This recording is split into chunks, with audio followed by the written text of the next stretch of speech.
على أمور الدنيا والدين وصلى الله وسلم على سيدنا محمد خاتم النبيين وعلى آله وأصحابه أجمعين ومن تبعهم بإحسان إلى يوم الدين. سبحانك لا علم لنا إلا ما علمتنا إنك أنت العليم الحكيم. اللهم ارزقنا فهم النبيين وحفظ المرسلين وإلهام الملائكة المقربين.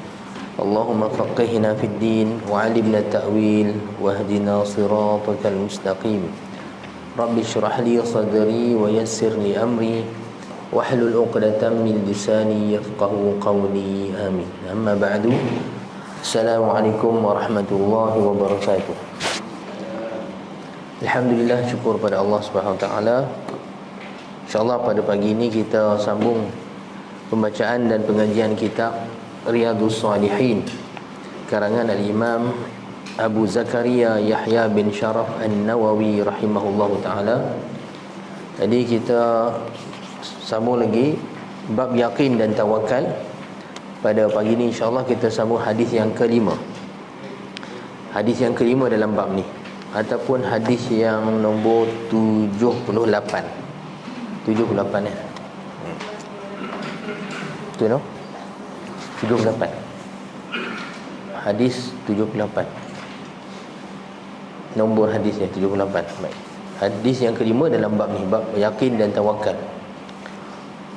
Baik. Wa bi sanadil muttasili ila al-Imam An-Nawawi rahimahullahu taala qala al-khamisu an Jabir radhiyallahu anhu annahu ghaza ma'an nabiy sallallahu alaihi wasallam qibala Najd. فلما قفل رسول الله صلى الله عليه وسلم قفل معهم فأدركتهم القائلة في واد كثير العظاه فنزل رسول الله صلى الله عليه وسلم وتفرق الناس يستظلون بالشجر ونزل رسول الله صلى الله عليه وسلم تحت سمرة فعلق بها سيفه ونمنا نومة فإذا رسول الله صلى الله عليه وسلم يدعونا فإذا عنده أعرابي فقال إن هذا اخترط علي سيفي وأنا نائم فاستيقظت وهو في يده سلطان ataupun sultan. Sama ada baris atas atau baris depan, dua-dua baris boleh. Qala man yamna'uka minni qultu Allahu salasan. Ini seolah Nabi kata Allah, Allah, Allah. Walam yu'aqibhu wa jalasa. Muttafaqun alaih.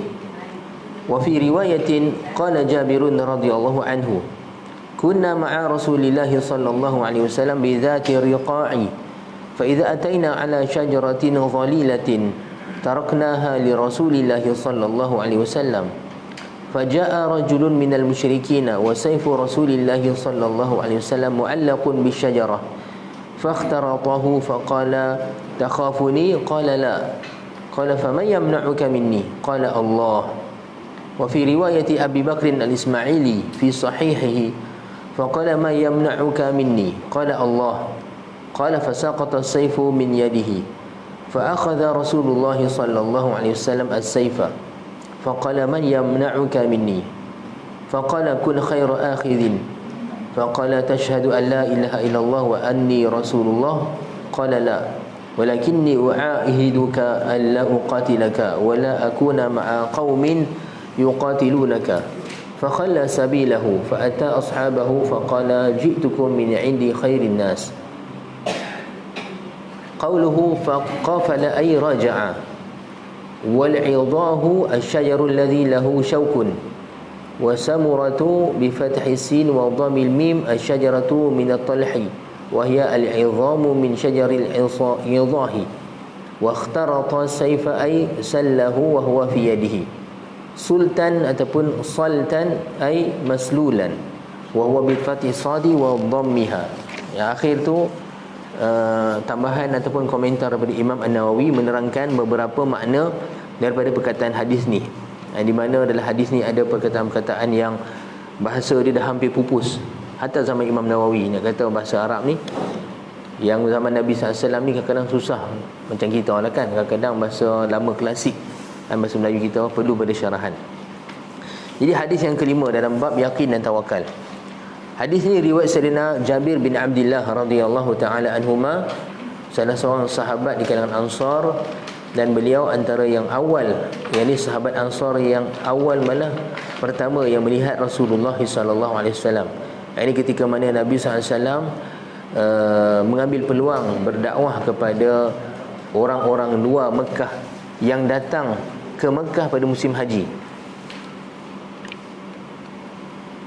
Orang Arab pada zaman jahiliah, mereka buat haji. Mereka pun datang buat haji juga sebelum Islam lagi, mereka datang buat haji. Tapi sebab haji ni asalnya syariat Nabi Ibrahim dan Nabi Ismail alaihi wassalam. Jadi amal apa ni, ibadah haji ni turun temurun memang mereka orang Arab buat. Yang ni datang pada musim haji, bertawaf membesarkan Kaabah sebagai rumah Allah. Cuma haji mereka ni dah campur macam-macam lah dengan amalan syirik dan juga penyembahan berhala, penyembelihan binatang korban kepada berhala-berhala. Dan sampailah datang Islam membersihkan dan membetulkan balik amalan ataupun manasik haji yang diajarkan oleh Nabi Ibrahim dan Nabi Ismail alaihi wassalam. Tapi nak kata mereka pilih musim haji masih datang ke Mekah daripada penduduk penduduk bertempat yang berbeza di kalangan orang Arab. Jadi bila datang mereka ke Mekah, Nabi SAW mengambil peluang untuk berdakwah pada mereka, moga-moga mereka menerima Islam. Jadi satu malam tu Nabi SAW berjalan pada waktu malam, pergi ke kemah-kemah orang-orang yang datang untuk buat haji ni. Nabi SAW dengar satu kemah tu, mereka dalam kemah tengah bersembang, tengah berbual lah. Jadi Nabi SAW pun tegur. Dia kata, kamu semua daripada mana? Mereka kata, kami daripada Yathrib. Kami ni ahli Yathrib. Yathrib nama lama bagi Madinah. Sebelum Islam, kota Madinah dinamakan sebagai Yathrib. Jadi Nabi pun kata, min mawalil Yahud, apakah kamu ni daripada golongan-golongan yang ada buat perjanjian dengan Yahudi, yakni Yahudi Madinah. Orang Yahudi, mereka buat penempatan mereka di Madinah. Dan ada beberapa kabilah Yahudi yang duduk di Madinah sebelum zaman Nabi, sebelum datang Nabi SAW, sebelum hijrah Nabi SAW. Ada perkampungan Bani Qainuqa, perkampungan Bani Quraidah, perkampungan Bani Khaybar. Mereka ni orang kabilah-kabilah Yahudi. Mereka dah duduk lama Madinah. Duduk Madinah tu sebab mereka mengharapkan mereka ni akan jadi pengikut Nabi akhir zaman. Sebab dalam kitab Taurat, kitab mereka ni memang ada sebut bahawa Nabi akhir zaman ni akan berhijrah ke satu tempat dan disifatkan ataupun diceritakan bagaimana sifat tempat tersebut. Dan mereka yakin bahawa tempat itu adalah Madinah.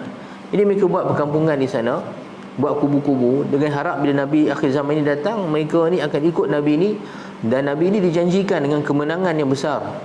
Dan mereka ni orang Yahudi satu je, mereka ni nak kemuliaan dan juga keagungan, kebesaran, dan juga nak jadi bangsa yang dominan, yang menguasai alam. Jadi seperti mana disifatkan Nabi ni datang dengan menguasai kebanyakan dunia sekian-sekian. Jadi depa hak teliak tu tang tu je. Teliak tu tang tu, nakkan kemuliaan saja. Tapi bila datang Nabi akhir zaman, seperti mana kita maklum, tengok bukan datang di kalangan Bani Israel. Yang mereka sangkakan selama ni Nabi ni memang mesti daripada Bani Israel. Jadi mereka kufur dengan Rasulullah sallallahu alaihi wasallam. Tapi bila mana mereka tinggal di Madinah,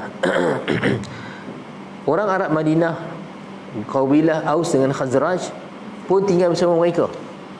Dan sama Yahudi pun kadang berperang, bergaduh sama mereka. Dan mereka siap minta tolong orang Arab. Kan kabilah ni minta tolong Arab ni, dan kabilah Yahudi sana minta tolong Arab kabilah yang ni. Jadi mereka ni sama-sama mereka bergaduh, berperang. Jadi oleh sebab itulah Yahudi sesama Arab pun di Madinah ni buat perjanjian ataupun dipanggil tahaluf. Tahaluf ni maksud dia perjanjian perjanjian untuk menjadi teman ataupun rakan bersama dalam peperangan, dalam perbertahankan kabilah masing-masing. Jadi sebab tu Nabi SAW tahu perkara ni. Jadi Nabi SAW bila sampai ke kemah mereka ni, bila mereka mengatakan mereka ni di kalangan ahli Yathrib, Nabi SAW kata, kamu semua ni di kalangan mawali Yahud. Maksud dia orang-orang yang buat perjanjian dengan Yahudi. Dia berkata ya, betul. Jadi kat sini Nabi SAW mengharapkan moga-moga mereka ada ilmu tentang kenabian. Sebab orang Arab, mereka ni ummiyun. Kebanyakan orang Arab adalah ummiyun.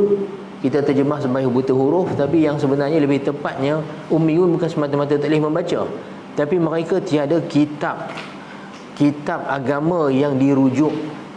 Berbeza dengan ahlul kitab, mereka ada kitab yang dirujuk, kitab Taurat, walaupun ada seleweng, tapi banyak prinsip-prinsip asas agama tu masih betul, tentang wujudnya syurga, neraka, hari pembalasan, dan tentang kisah nabi-nabi terdahulu. Tapi Arab benda ni tak ada langsung.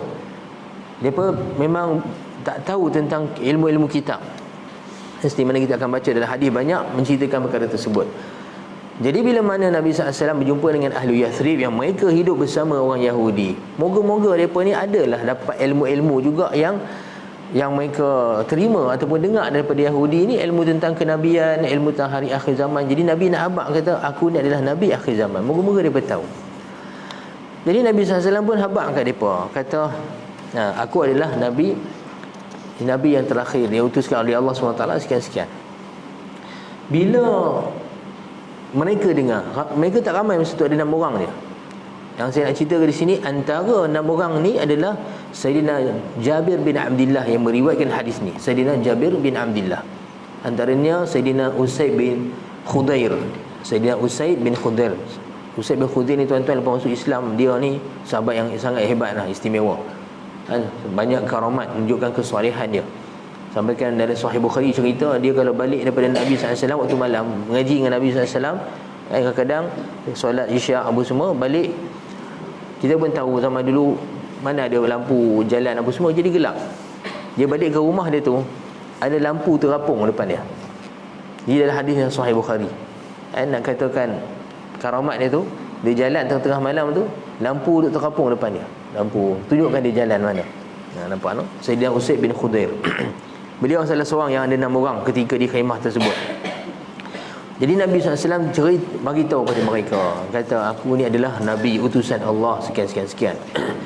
Bila mereka dengar perkara ni, sesama mereka ni pandang satu sama lain. Satu sama lain. Sebenarnya bukan mereka ada tentang ilmu tentang kenabian apa semua, tapi bila dia Nabi cakap ni, mereka terus pandang satu sama lain. Sebab apa? Kata, hak ni yang kami dengar dari Yahudi.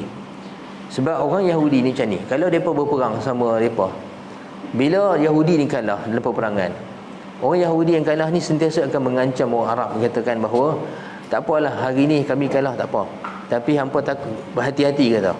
Dia kata Nabi akhir zaman akan sampai dekat dah ni. Ketika Nabi ni sampai, memang masa tu hampa semua teruk dah, kata. Sebab kami akan jadi pengikut Nabi ni. Nabi ni tak akan dapat dikalahkan, sekian-sekian lah di situ. Jadi orang Arab ni, dia dengar benda-benda ni, dia pun tak tahu tentang Nabi semua. Sikit sebanyak dia pun takut juga. Dia kata betul ya, kalau Nabi datang mampu kita, kata. Betul lah kan. Jadi tapi dia pun tak tahu banyak. Orang Yahudi ni pun memang bangsa yang eksklusif. Dia pun bukannya bangsa yang apa ni, dia panggil nak ajak orang lain agama apa semua, tak. Agama Yahudi sama depa saja, dan bangsa depa saja. Jadi bila mana Rasulullah SAW cerita pada mereka ni bahawa Nabi lah Nabi akhir zaman semua, mereka saling berpandangan satu sama lain, dan mereka kata hak ni kot orang Yahudi kata ni. Yang selama mereka duk ancam kita, kalau Nabi datang akhir zaman ni habislah kita. Jadi sekarang ni Nabi tu mengajak kita untuk menjadi pengikut dia. Dia kata baik kita terus terima tawaran Nabi ni. Sebab kalau orang Yahudi terima dulu, kita teruk, baik kita terima siap-siap. Jadi mereka pun kata baik, kami nak tahu, nak belajar tentang apa ni. Nabi pun gembira sangat. Mereka 6 orang ni nak terima Islam, beriman dengan Rasulullah SAW. Dan Nabi SAW ajak mereka ni kalau balik ke Yathrib, habaq berkawan-kawan. Jadi Sayyidina Usaid bin Khudair yang ada dalam mereka 6 orang ni, balik sungguh-sungguh dia promosi pasal Islam ni. Dia kata Nabi yang depa pun asal ada niat ni macam tu lah. Depa habaq dekat kawan-kawan dia, kata hak Yahudi habaq tu, kata Nabi SAW tu dah ada dah duduk Mekah. Dia kata baik kita beriman dengan cepat. Sebelum orang Yahudi beriman. Depa pun duk sembang-sembang sama depa senyap-senyap. Lepas tu tahun depan datang satu rombongan yang lebih ramai, 12 orang. Ada 14 orang. Maka depa buat perjanjian dengan Nabi SAW pada musim haji, jumpa pada tempat sekian. Maka kat sanalah Jadi perjanjian pertama dibuat itu perjanjian Aqabah. Perjanjian Aqabah, baru mereka ni beriman dengan Rasulullah SAW. Kemudiannya mereka balik ke Madinah, dan Nabi SAW hantar duta seorang, atas seorang sahabat yang masih muda, umur baru 18 tahun, tapi budak cerdik, hantar untuk ajar mereka tentang Al-Quran dan Islam iaitu Sayyidina Mus'ab bin Umair radhiyallahu ta'ala anhu.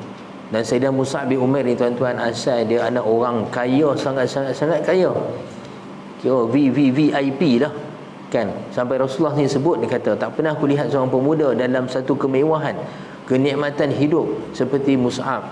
Tapi tuan-tuan, dia beriman dengan Nabi SAW, keluarga dia halau dia, tak tinggal satu sen pun untuk dia. Jadi miskin. Nampak no? Sabariah nak kahwin dengan Kasih Selamat, mak dia tinggal 3,000 kan, bagi 5,000, 3,000. Kata, oi 3,000, 5,000 zaman tu banyak kan, boleh gagah lah juga kan. Nak kata apa ni, putus saudara, ataupun kata jangan mengaku dah aku mak hang, tapi tinggal 5,000, mewah lah juga kan. Orang Indonesia kata lumayan pak kan. Tapi Sayyidina Mus'ab bin Umair ni memang apa pun tak tinggal dah, sampai dia jadi miskin. Dulu dia budak mewah, nak kata pengorbanan dia dahsyat. Nabi SAW sendiri sebut, bukan senang. Biasa budak muda ni memang nak seronok lah kan, nak berkorban, bukan senang. Tapi dia tinggalkan keluarga dia, belajar dengan Rasulullah SAW, dan sampai jadi budak yang betul-betul hebat dalam agama. Nabi hantar dia siap berdakwah kat Madinah. Dan sebab Mus'ab bin Umair ni lah tuan-tuan, dengan masa yang, dengan waktu yang cepat saja, ramai ahli Madinah beriman dengan Rasulullah SAW. Nampak no? Itulah sebenarnya antara tokoh besar yang berjasa untuk Islam ni. Baik. Jadi salah seorang daripada mereka yang awal nampak Nabi pada waktu tu adalah Sayyidina Jabir bin Abdullah ni. Ayah dia pun sahabat. Kemudian ayah dia masuk Islam, tapi ayah dia wafat syahid dalam peperangan Uhud. Kemudiannya Jabir ni kisah dia dikahwin dengan seorang perempuan. Perempuan tu berusia, perempuan janda. Jadi Nabi kata, awak tak kahwin dengan anak muda, sebab dia muda lagi. Masa dia jumpa Nabi ni, tak salah saya umur dia dalam 16 tahun. Masa di Mekah masa tu, baru 16 tahun. Lepas tu dia kahwin dengan janda. Rasulullah kata, awak tak kahwin dengan anak dara kan. Dia kata, lepas tu dia kata, wahai Rasulullah, ayah aku meninggal, tinggalkan adik-adik aku, maksud anak-anak perempuan dia kecil-kecil. Kalau aku kahwin dengan anak dara, besar-besar mereka, macam tak apa sesuai lah. Jadi kahwin dengan seorang janda, boleh tolong jaga adik-adik aku. Tapi Nabi doakan, dia kata, moga Allah Ta'ala berkati kamu, memberkati kahwinan kamu ni. Dalam hadis ni beliau menceritakan bahawa beliau, Sayyidina Jabir ni, Ghaza, yang ni maksud dia pergi berperang bersama Nabi SAW. Ghaza ataupun kata terbitannya Ghazwah. Dalam ilmu hadis ataupun ilmu sirah, perkataan Ghazwah ni hanya digunakan peperangan yang disertai oleh Nabi SAW. Kalau sekiranya Nabi hantar pasukan peperangan, Nabi tak pergi, maka pasukan peperangan tersebut dipanggil sebagai Sariyah. Dipanggil sebagai Sariyah. Kalau sekiranya Nabi turut serta, dipanggil sebagai Ghazwah. Nabi SAW sebenarnya, jangan kita salah sangka no, Nabi kadang tak pergi perang. Bukan macam kita lah, general bagi arahan dalam HQ je kan, serang sana, serang sini semua. Dia sendiri dia tak pergi perang pun, dia duduk kan dalam bilik. Tapi Nabi SAW sebenarnya, Nabi sendiri sebut dalam satu hadis, kalau ikutkan aku nak pergi perang setiap peperangan, nak dapatkan fadilat pahala syahid dan juga pahala peperangan jihad tersebut. Tetapi Nabi SAW kata, tetapi di sana ada kaum, ada orang-orang yang tak boleh pergi. Nabi ni insan yang sangat disayangi oleh para sahabat, dan apa saja Nabi buat, mereka ni segera nak buat apa yang Nabi buat sebab nak dapatkan fadilat tersebut. Tapi Nabi kata, kalau tiap kali perang aku pergi, orang yang tak dapat pergi perang ni sebab sakit, sebab tak larat, sebab kadang-kadang tu tak boleh pergi sebab miskin. Sampaikan setengah sahabat tu, harta yang dia ada, kadang-kadang kain dia nak dipakai saja, kain ni saja pakai. Rumah pun kadang-kadang tak ada apa. Adalah buah tamar untuk bekalan makan hari itu, kadang makan hari itu esok. Antara sahabat nama dia Irbad bin Sariyah radhiyallahu anhu. Sayyidina Irbad bin Sariyah ni tuan-tuan, Allah Ta'ala sampai cerita dalam Quran kisah dia, yang mana semangat dia nak pergi peperangan perang Tabuk. Dia datang kepada Nabi SAW dengan muka yang bersisir, kata, ya Rasulullah, tolong bawa aku pergi perang, aku nak pergi jihad. Tapi dia sendiri tak ada apa-apa, tak ada kenderaan, apa barang-barang perang pun apa semua tak ada, miskin. Dan ada setengah sahabat yang memang banyak kondisi barang perang, ada yang wakafkan siap. Tapi nak kata kadang dah dipakai oleh orang-orang lain, Ada macam Sayyidina Khalid bin Walid, lepas beliau masuk Islam, dia wakafkan kuda-kuda dia punya alat-alat peperangan ni, kata siapa nak pergi perang pakailah, wakaf lillahi ta'ala. Tapi kadang-kadang sahabat ramai yang miskin, jadi nak kata Ibad bin Sariyah ni nak pergi perang, barang tak ada barang tak ada nak pergi perang, tak ada kenderaan nak bawa dia. Nabi kata tak apalah, duduklah Madinah. Dia kata sebab tak ada kenderaan nak pergi perang. Dia dengar tu tuan-tuan, dia pusing kepala daripada Nabi SAW. Dia tak nak tunjuk muka dekat Nabi. Rupanya apa? Dia teriak, menangis, bercurah-curah air mata dia. Sedih tak dapat nak pergi perang, tak boleh jihad ni. Tapi dia tak nak tunjukkan Nabi SAW. Kan Allah Ta'ala sampai turun ayat Quran cerita kisah tu. Allah Ta'ala sebut apa? Kata wala 'alal ladzina id atauka, bukan tak ada mengapa orang-orang yang tak pergi perang ni, yang mereka datang pada kamu, dia kata mereka kata mereka la ajidu ma ahmilukum alaihi, aku tak dapati apa-apa nak bawa kamu pergi perang. Tawallaw wa a'yuhum tafidhu minad dam'i, dia berpaling dan air mata dia bercucuran, hazanan, dan keadaan yang sedih kerana tak dapat nak pergi berperang dengan Nabi SAW. Ini kisah sahabat.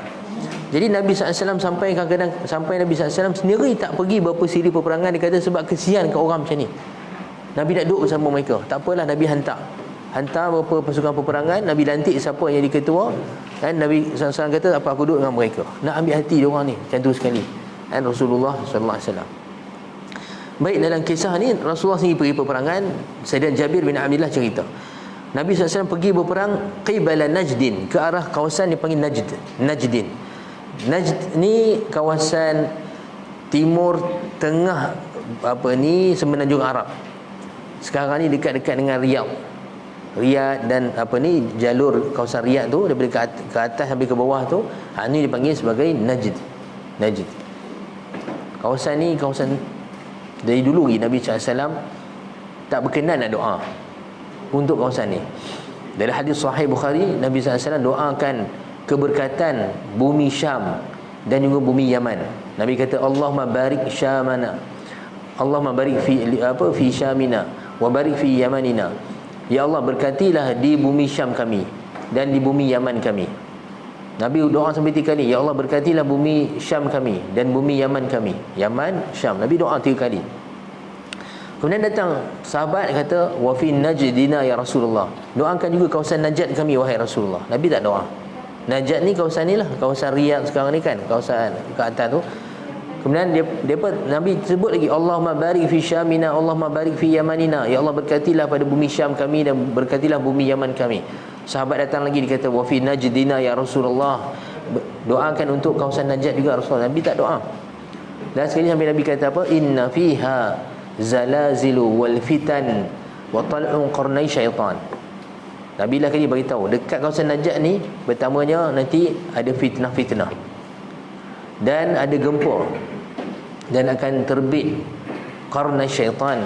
Salah satu terjemahan qarnai syaitan maksudnya 2 tanduk syaitan.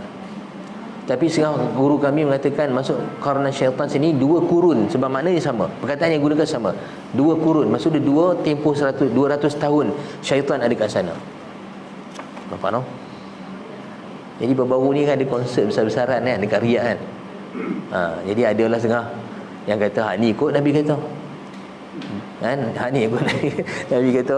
Itu Nabi tak mau doa kan baru ni kan. Tuan-tuan tengok apa no?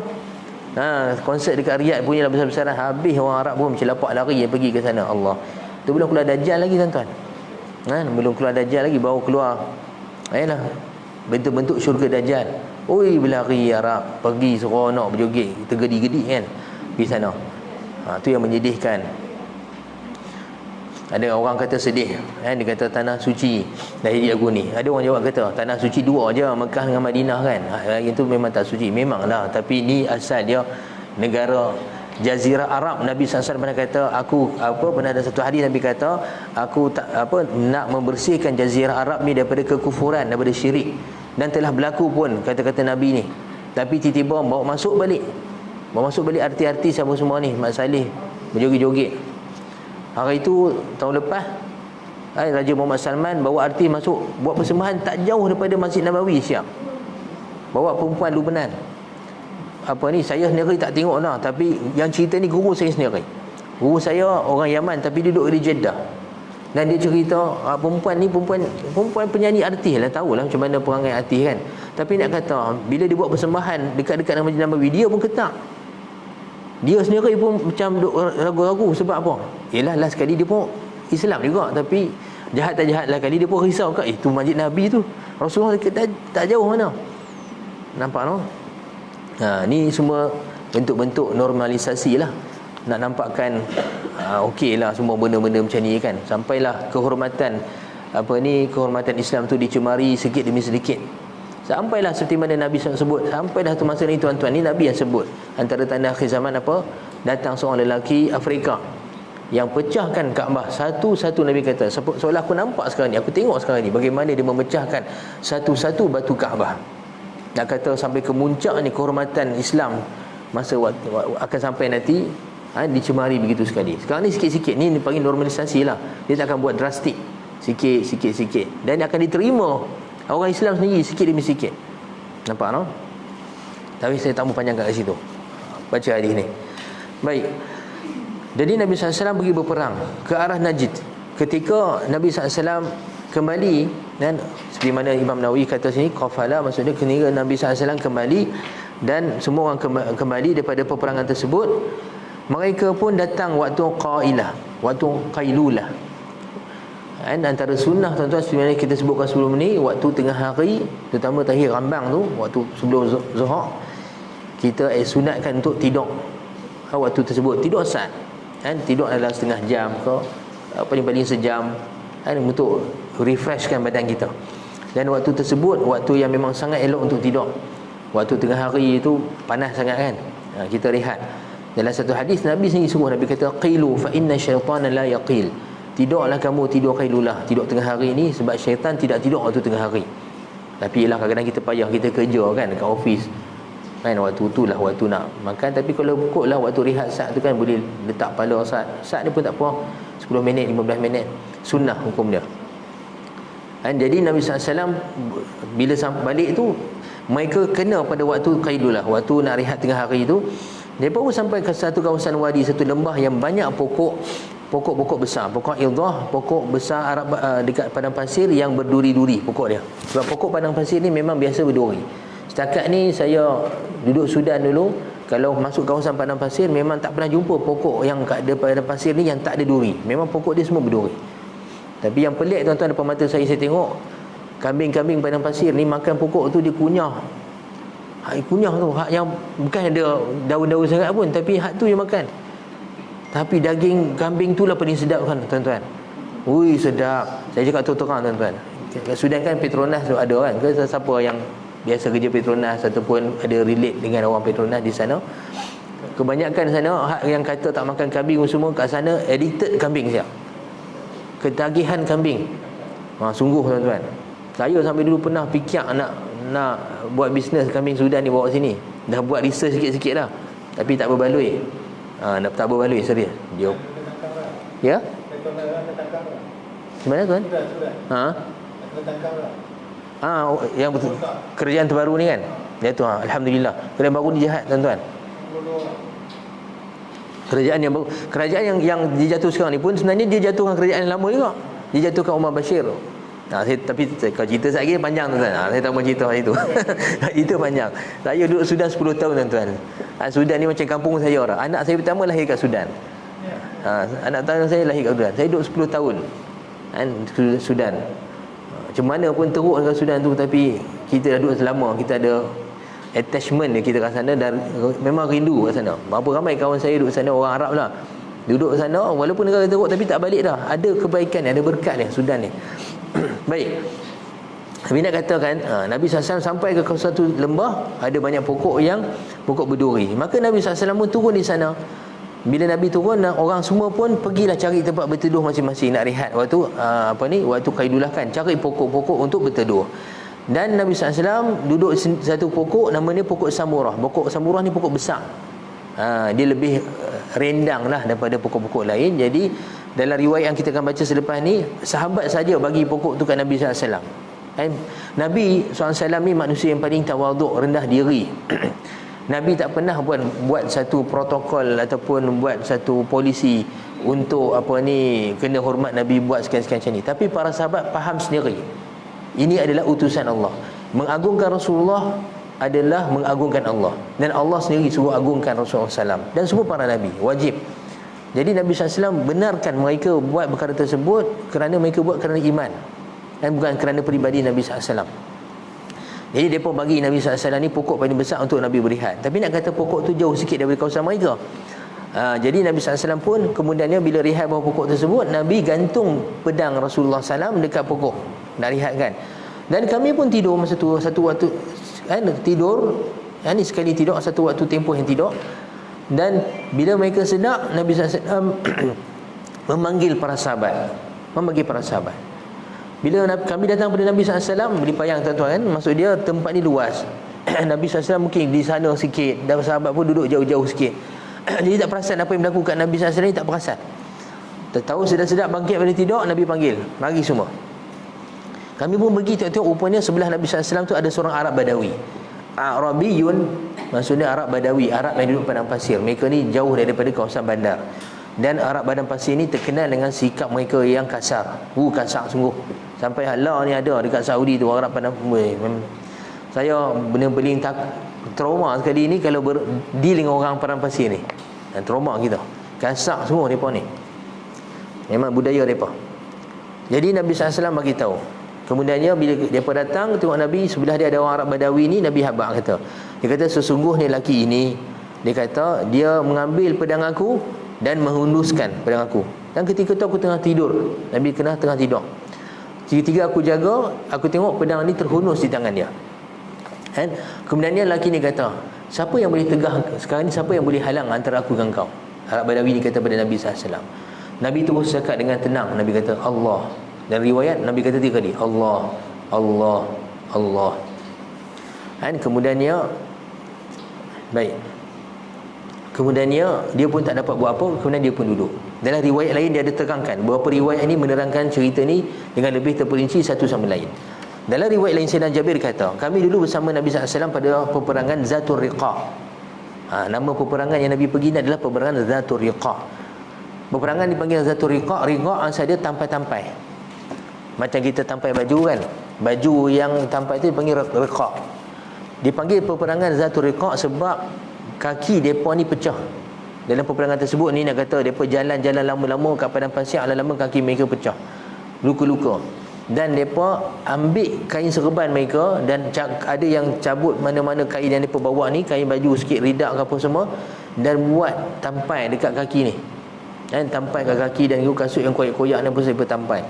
Sebab tu dia panggil tampai-tampai ni panggil riqa. Nampak no? Dan keadaan tersebut. Dan kemudian Sayyidina Jabir bin Abdullah kata, kami pun datang pada satu pokok yang berbayang, pokok yang ada bayang-bayang pada dia. Kami pun tinggalkan pokok tersebut, ini pokok rendang tersebut, kepada Rasulullah SAW. Maka datang ketika itu seorang lelaki di kalangan musyrikin, dan pedang Nabi SAW ketika itu tergantung ataupun disangkut dekat pokok. Maka lelaki itu pun mengambil pedang Nabi SAW dan menghunusnya.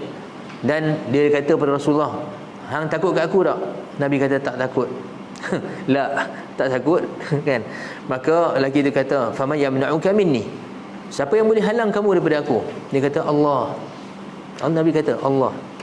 Dalam riwayat Abu Bakar Al-Ismaili, salah seorang perawi hadis sahih, beliau berkata, siapa yang laki musyrikin tersebut berkata, siapa yang menghalang kau daripada aku? Maka Nabi SAW kata Allah.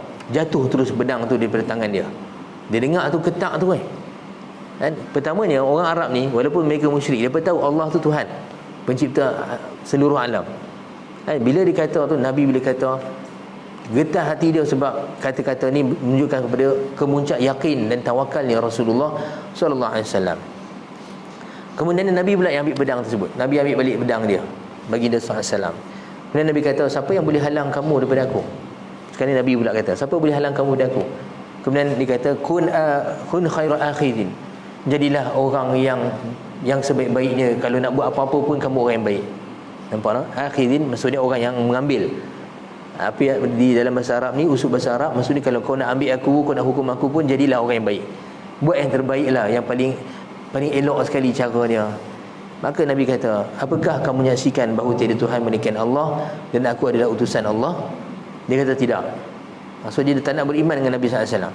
Tapi dia kata apa? Tetapi aku berjanji pada kamu, aku tidak akan memerangi kamu dan aku tidak akan bersama dengan kaum yang memerangi kamu. Maka Nabi pun lepaskan dia ataupun bagi dia jalan. Tak apalah, pergilah. Maka Nabi SAW kemudian dia mendatangi para sahabatnya. Dan kemudiannya lelaki tersebut, Arab Badawi tadi, datang kepada kaum dia. Kemudian dia sendiri kata, aku datang kepada kamu ni di sisi sebaik-baik manusia. Ini tak pernah jumpa orang sebaik-baik macam ni, iaitu Rasulullah SAW. Nampak no tuan-tuan? Baik. Hadis ni ada berapa banyak, ada banyak sangat faedah, ilmu-ilmu yang kita boleh dapat daripada hadis ni. Dan pertamanya, tuan-tuan, kita pun tahu kan bahawa mana ada insan yang lebih bertakwa dan juga lebih yakin lebih daripada Rasulullah sallallahu alaihi wasallam, kan? Jadi Nabi SAW sentiasa dalam keadaan musyahadah. Musyahadah maksudnya dalam keadaan menyaksikan bahawa segala-galanya semua di bawah kekuasaan dan juga di bawah kehendak Allah Subhanahu Wa Taala. Tak ada siapa pun yang dapat memberi mudarat pada kita melainkan kalau Allah Taala izinkan. Nampak tak? Allah Ta'ala sebut dalam Quran, qul la yusibana illa ma kataballahu lana huwa maulana. Katakan wahai Muhammad, sampai bila-bila tidak akan ada apa benda pun yang dapat menimpa kita satu musibah melainkan apa yang Allah Ta'ala telah tetapkan pada kita. Nampak tak? Kemudian kalau kita lihat pada hadis yang riwayat yang pertama ni, bila mana lelaki tersebut kata pada Nabi SAW, siapa yang boleh tegahkan aku daripada kamu? Nabi sebut Allah, Allah, Allah 3 kali. Daripada hadis ni tuan-tuan, dari hadis yang banyak, para ulama menyusun zikir-zikir. Antaranya Imam An-Nawawi sendiri. Imam An-Nawawi ada satu himpunan zikir beliau yang dipanggil sebagai Hizbun Nawawi, ataupun orang kita selalu sebut Hizib Nawawi. Hizib Nawawi. Dan saya memang sangat mencadangkan, sangat recommend lah kepada tuan-tuan, perempuan, semua kita, keluarga kita, anak-anak kita, siapa kita kenal, pada waktu zaman sekarang tu utamanya, kita bacalah hizib ni, wirid ni. Boleh dapatkan, kan? Boleh dapat, belilah kat kedai-kedai. Saya tak pasti Pustaka Syafi'i ada jual ke tak, tapi saya tengok dalam Shopee pun ada jual, kan? Dulu masa kami belajar di Kedah, di pondok dulu, saya belajar di Mahat Tafi Derga. Mahat Tafi ni dia macam pondok juga, tapi saya masa tu mengaji, umur saya pun dah tua lah sikit, umur dah 20 tahun, 21 tahun. Jadi saya ada motor boleh pergi menadah kitab dengan di pondok-pondok lain. Jadi keraplah pergi ke Derang, pondok Derang, dan masa tu pula pondok Derang ni tengah sangat gemilang lah dengan ramainya ulama. Antaranya almarhum Tuan Guru Nikmat Yusof, dia panggil Syekh Derang sendiri. Syekh kami, Syekh Muhammad Nuruddin Al-Marbum Al-Banjari, Syekh Fahmi Zamzam. Masa tu Derang ni, itulah kata ramai ulama. Kerap kami pergi Derang. Dan masa tu Syekh Nuruddin lah yang pertama sekali mengijazahkan kepada kami 3 hizib, 3 wirid ni. Hizib Bahar Imam Ash-Shadzili, Abu Hasan Al-Shadzili. Hizib An-Nawawi, nanti Imam An-Nawawi ke pengarang kitab Riyadhus Salihin ni, dia ada wirid dia. Dan juga Ratib Al-Haddad. Ratib Al-Haddad karangan Al-Habib Abdullah bin Alawi Al-Haddad. Jadi guru kami Syekh Nuruddin memang pesan amal 3 wirid ni, dan saya alhamdulillah tengok memang banyak faedah dan manfaat dan juga kesan yang besar pada wirid ni 3. Jadi saya memang recommend sangatlah baca. Dan boleh jadi Derang masa tu, pondok Derang diterbitkan buku ni, wirid ni 3 ni dalam satu buku. Sekarang saya rasa boleh beli dekat Shopee. Dia yang jual Pustaka Darussalam Kedah dekat Mergong Al-Ustaz, dekat Sahab Dana, dekat stesen bas Sahab Dana. Tapi boleh jual beli kat Shopee. Bacalah tuan-tuan wirid ni. Sangat baguslah untuk perlindungan diri kita daripada fitnah akhir zaman, daripada musibah, kan? Baca bagus sangat. Jadi kalau kita baca wirid ni, Imam An-Nawawi salah satu daripada tempat wirid ni akan sebut 3 kali Allah, Allah, Allah, Allahu Rabbi la usyriku bihi syai'a. Allah, Allah, Allah, Allahu Rabbi la ilaha illallah. Dia wirid itu panjang, tapi antara part dia sebut ni. 3 kali sebut Allah, Allah, Allah, Allah. Nampak no? Dalil dia sebenarnya daripada hadis ni.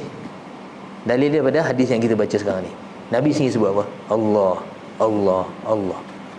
Dan dalam satu riwayat Sayyidina Hasan Al-Basri, ketika dia dipanggil oleh Hajjaj bin Yusuf As-Saqafi, ataupun saya lupa antara Hajjaj ataupun Muhallab bin Abi Sufrah. Dia dua ni pemimpin yang zalim. Kan? Ketika tu marah sangat dengan Sayyidina Hasan Al-Basri. Tapi bila dia masuk dekat pemimpin yang zalim ni, tengok-tengok depa pula geru dengan dia. Hasan Al-Basri ni seorang tabi'in, anak murid Sayyidina Ali. Kan? Tapi beliau seorang wali Allah, alim dan wali Allah, seorang soleh. Jadi bila dia masuk dalam pemimpin yang zalim, yang kejam ni, ada orang yang nampak mulut dia tu kekemat-kamit macam tu sikit. Dia tengok, depa pula gerun dengan dia. Sampai dia dilepaskan dengan cara yang baik lah. Jadi ada yang perasan, kata, apa yang kau baca orang tadi? Aku nampak mulut kau terkemat-kamit. Jadi dia ada baca beberapa wirid. Di antara wirid dia baca tu, disebut Allah, Allah, Allah, Allahu Rabbi la usyriku bihi syai'a. Oh, ramai banyak soalan. Okey. Tapi saya tu, kalau sebaik-baiknya tuan-tuan baca wirid tu yang Hizib Nawawi tu lagi bagus lah, lagi banyak, tak ada pen. Ada. La usyriku bihi syai'a.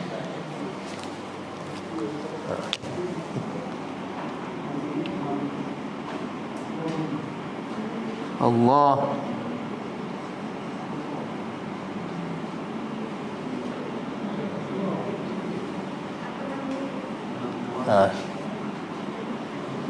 nanti itu dia nak wirid kan. Wallahu Rabbi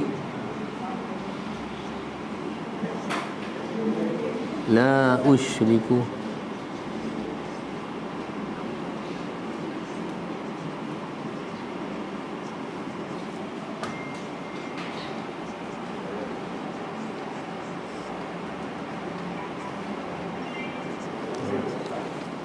baik.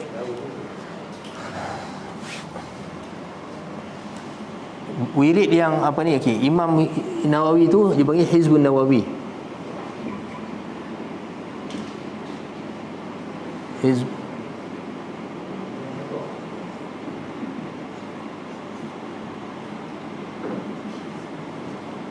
Tapi orang Melayu tulis ni lah, kita Hizib